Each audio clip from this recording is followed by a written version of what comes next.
Hello everyone, this is आकृति and आज हम इस 10th क्लास के अकॉर्डिंग आज हम क्या पढ़ने वाले हैं, अलंकार। तो आइए देखते हैं कि अलंकार क्या होता है।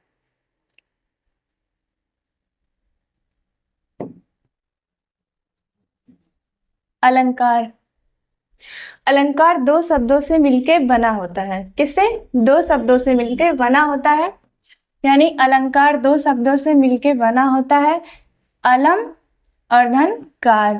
यानी अलम का मतलब होता है आभूषण, ठीक है, और कार का मतलब होता है करने वाला। तो इसको बहुत ही अच्छे से और ध्यान से इस टॉपिक को आप समझिए, क्योंकि हमारे एग्ज़ाम में ये सारे टॉपिक ज़रूर आ जाते हैं और ये छोटी छोटी चीज़ ही पूछ ली जाती है कभी कभी, इसलिए इस पे भी काफ़ी ध्यान दीजिएगा कि अलंकार दो शब्दों से मिलकर बना होता है। कौन कौन से? अलम और धन कार। अलम का मतलब होता है आभूषण और कार का मतलब होता है करने वाला। तो आइए देखते हैं अलंकार की परिभाषा। काव्य की शोभा बढ़ाने वाले तत्वों को अलंकार कहते हैं। इसके प्रयोग से शब्द और अर्थ में चमत्कार उत्पन्न होते हैं। यानी कि काव्य की शोभा बढ़ाने वाले शब्दों को क्या कहते हैं? अलंकार कहते हैं। अब वो कैसे समझेंगे कि अलंकार क्या है? शोभा बढ़ाने का मतलब ये है कि जैसे अगर कोई एक नॉर्मल सा क्या है, कोई नॉर्मल सा वाक्य है, जैसे देखिए ये बिना अलंकार का वाक्य है। अगर इसको देखा जाए, सूरज आसमान से निकल गया, यानी कि ये इसमें कोई चमत्कार पैदा नहीं हो रही है, ये बहुत ही नॉर्मल सा एक वाक्य लग रहा है। लेकिन अगर अलंकार लगा के ये बोलें अलंकार वाला वाक्य, तो लाल गुलाब सा सूरज आसमान में मुस्कुरा रहा है। अब हम इसी को कहते हैं अलंकार, क्योंकि देखिए काव्य की शोभा बढ़ाने वाले तत्वों को अलंकार कहते हैं। तो इसमें हम अलंकार लगाए हैं, तो इसी को हम क्या कहते हैं? अलंकार, ठीक है।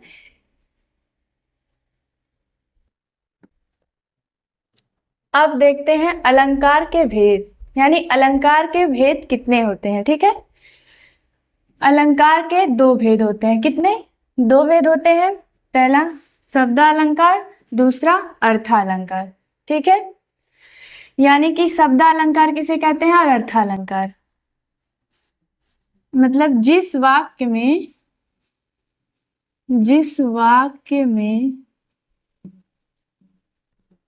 किसके द्वारा? शब्दों के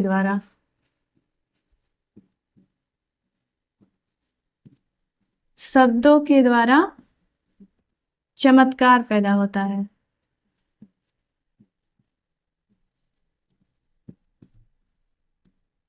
या फिर पैदा हो, उसे क्या कहते हैं? उसे कहते हैं शब्दालंकार। और अर्थालंकार क्या होता है? जस्ट ऐसे ही, जिस वाक्य में क्या हो? अर्थों के द्वारा चमत्कार पैदा हो। किसके द्वारा? अर्थों के द्वारा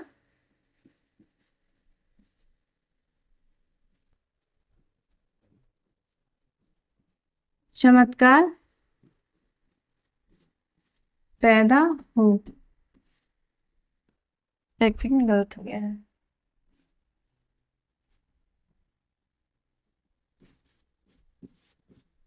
उसे क्या कहते हैं? अर्थालंकार कहते हैं, ठीक है। तो इन जितने भी पॉइंट्स मैं पढ़ा रही हूँ उन सबको आप ध्यान से पढ़िएगा और ध्यान से समझिएगा, क्योंकि ये सारे पॉइंट्स एग्जाम्स में जरूर आ जाते हैं और ये छोटी छोटी पॉइंट्स ही पूछे जाते हैं उसमें। तो इन सारे छोटे छोटे पॉइंट्स को समझना बहुत ज़रूरी है। तो आप लोग को इतना आ गया होगा कि जिसमें शब्दों के द्वारा चमत्कार पैदा हो उसको कहते हैं शब्दालंकार, और जिसमें अर्थों के द्वारा चमत्कार पैदा हो उसे क्या कहते हैं? अर्थालंकार, ठीक है। अब आते हैं,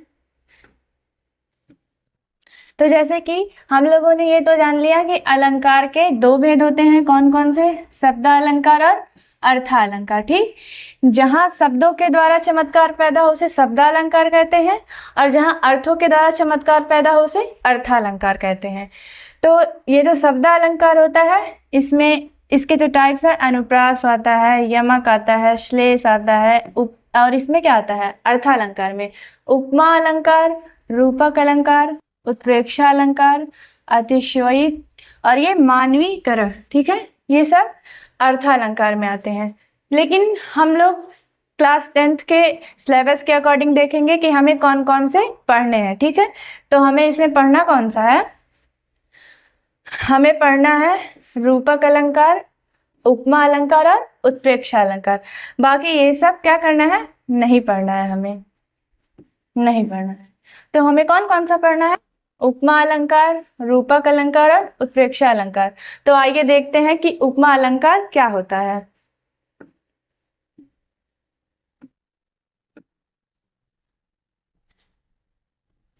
उपमा अलंकार, जब किसी चीज या व्यक्ति की तुलना किसी दूसरी चीज से की जाए और उसमें क्या क्या लगाया जाए, जैसे लगाया जाए या सा लगाया जाए या समान लगाया जाए, ठीक, शब्दों का प्रयोग करके की जाती है तो उसे उपमा अलंकार कहते हैं, ठीक है।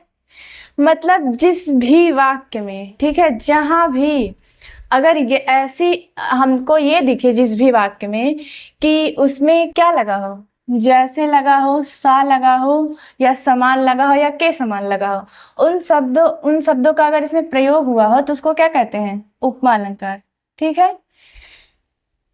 तो इसके उदाहरण को देखिए तब आपको अच्छे से समझ में आएगा।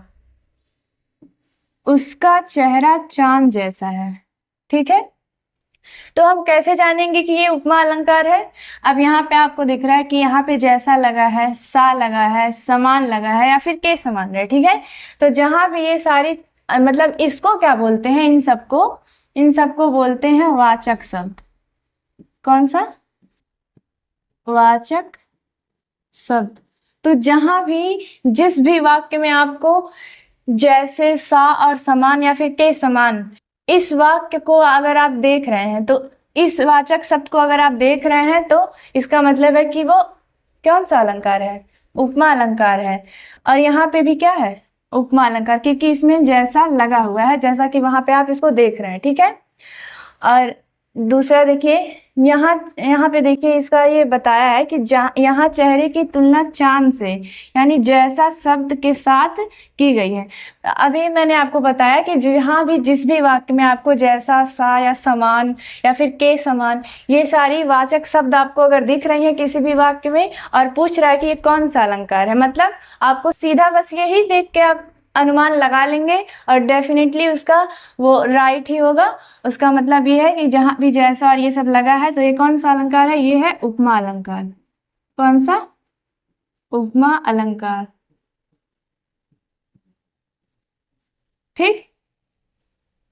अब देखिए, बच्चा फूल सा कोमल है, क्या है, बच्चा फूल सा कोमल है, इसमें भी सा का प्रयोग किया गया है तो ये कौन सा है, उपमा अलंकार, उपमा अलंकार, ठीक है। यहाँ बच्चे की तुलना फूल से, ठीक है, फूल से की गई है और कौन सा शब्द लगा के, सा शब्द लगा के की गई है तो यहाँ कौन सा अलंकार है, उपमा अलंकार है। तो आइए देखते हैं कि रूपक अलंकार क्या होता है। रूपक अलंकार, ठीक है, जब हम किसी चीज को बिना जैसा, सा कहे सीधे दूसरी चीज मान लेते हैं तो वहां रूपक अलंकार होता है। मतलब जैसा कि अभी हमने पढ़ा उपमा अलंकार में क्या था, जहां पे जैसा, सा, के समान या फिर समान, ये सारे वाचक शब्द हमको दिख रहे थे, मतलब वो कौन सा था अलंकार, वो उपमा अलंकार था, ठीक है। और यहीं पे उसका अपोजिट अगर देख इसमें कहा गया है कि यहाँ पे ना जैसा लगाया जाएगा, ना सा लगाया जाएगा, ना के समान लगाया जाएगा, ना समान लगाया जाएगा, ये सारी चीजें नहीं लगाई जाएंगी। तो इसमें यही बोला है कि जब हम किसी चीज को बिना इन सब के कहे यानी जैसा, सा, के समान कहे सीधे दूसरी चीज मान लेते हैं, क्या कर लेते हैं, मान लेते हैं, तो वहां क्या होता है, वहां होता है रूपक अलंकार। कौन सा अलंकार होता है, रूपक अलंकार। इसका भी हम उदाहरण देखते हैं। तेरा चेहरा चांद जैसा है, ठीक है। तो इसमें क्या है, जैसा लगा है, तो आप लोग को पता ही होगा कि जैसा जिसमें लगेगा उसको उपमा अलंकार कहते हैं। कौन सा? उपमा अलंकार, ठीक है। तू तो चांद है, ठीक है। क्या बोल रहा है, तू तो चांद है, इसको क्या कर दिया गया है, मान दिया गया है। इसमें ना जैसा लगा है, ना सा लगा है, ना के समान लगा है, कुछ भी नहीं लगा, इसको डायरेक्टली क्या किया गया है, मान लिया गया है।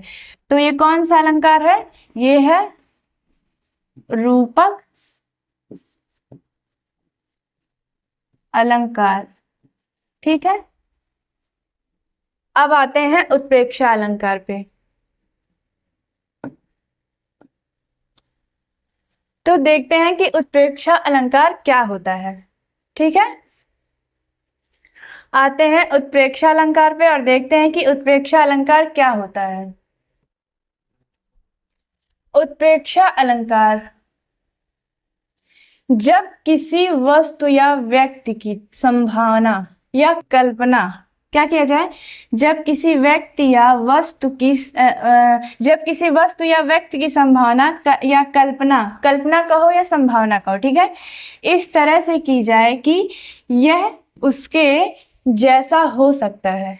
किस तरह से की जाए कि ये उसका जैसा हो सकता है, या मतलब सिर्फ माना जाए या कल्पना या सोचा जाए कि हाँ ये उसके जैसा हो सकता है, ठीक है।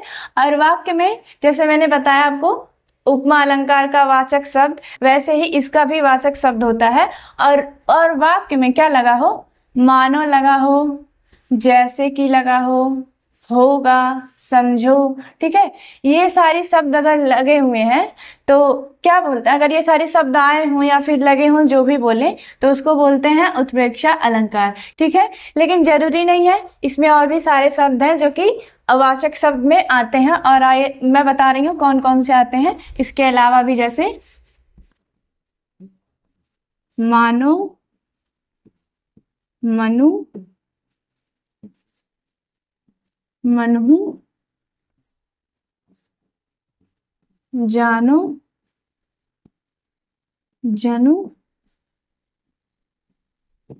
जनहु, यानी कि उत्प्रेक्षा अलंकार का ये भी वाचक शब्द है। जरूरी नहीं है कि जिसमें जैसे कि, होगा, समझो ये रहे, सिर्फ वही है। हाँ, लेकिन ये भी रहेगा उत्प्रेक्षा अलंकार का वाचक शब्द, ठीक है। लेकिन उसके साथ साथ ये सब भी क्या है, उत्प्रेक्षा अलंकार के वाचक शब्द हैं। क्या है, वाचक शब्द हैं, ठीक है। तो इसके उदाहरण देखते हैं।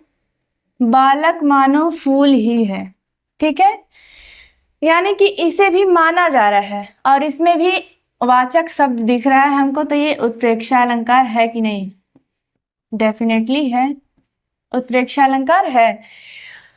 अगर आपको सिंपल से बता रही हूँ, अगर आपको ना समझ में आए कि उत्प्रेक्षा है या उपमा है या रूपक है, तो आप सिंपली बस आपको उसके वाचक शब्द पता होने चाहिए, बस उसी से आप तुरंत समझ सकते हैं कि ये कौन सा अलंकार है।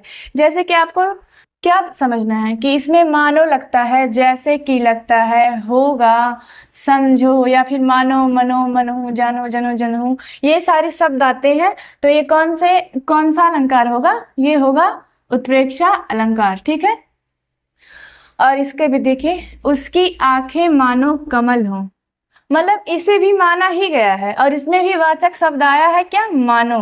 तो जिसमें भी ये सारे शब्द आपको दिखे, या फिर शब्द बोले या फिर वाचक शब्द बोले, ठीक है, उसे ही हम क्या कहते हैं, उत्प्रेक्षा अलंकार कहते हैं। तो उम्मीद है कि आपको मैंने जो भी इसमें बताया और जो भी समझाया, उसमें आपको सब कुछ अच्छे से समझ में आ रहा होगा। बाकी अगली क्लास में हम लोग समझेंगे कि समास क्या होता है। Thank you.